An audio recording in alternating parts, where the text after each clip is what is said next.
It's the first day after I tapped our maple trees, and I'm going down to gather the sap now, and I'm going to take you guys along.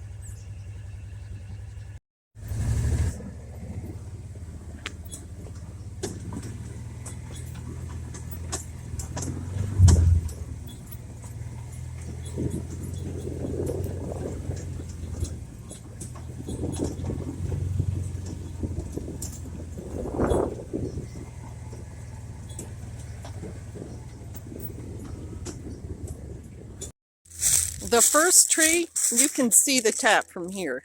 That's the bag that gathers the sap, is a smaller maple tree.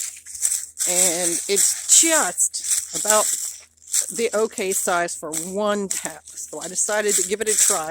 There's another tree right next to it, same size, and I figured if this is bad for the one, then I have another one in the same location and I can tap it in 2 more years. I also tried these sycamore trees, but they didn't have any sap flowing. So we'll go see what we've got.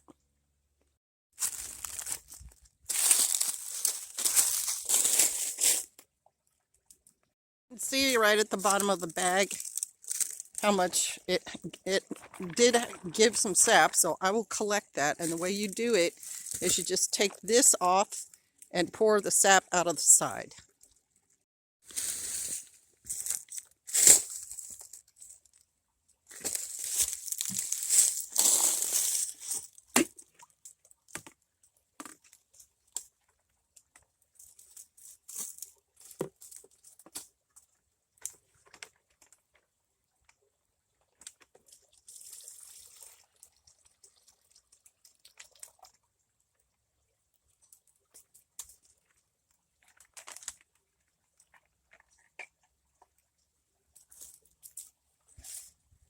So that's how easy this is to gather the sap.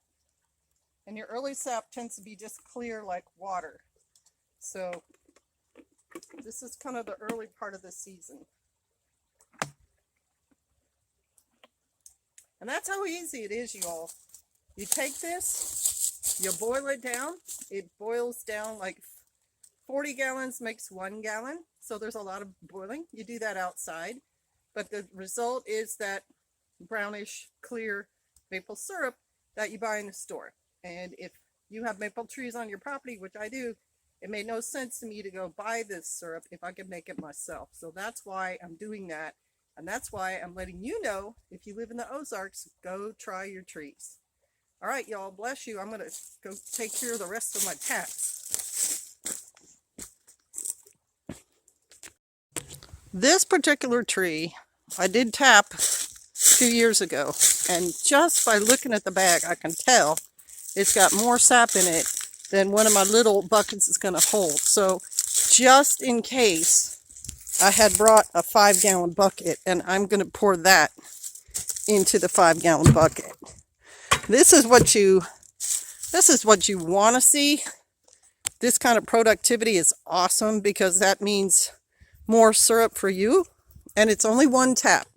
This tree is really not big enough for 2, and even my bigger trees, I only tapped with 1 this year because my bigger trees gave less than this, and I think they may be struggling, so I'm going to do some things to those trees, like plug up some of the holes that bugs have made in them and things like that, to make sure that the tree stays healthy. So yeah, this is a really good output.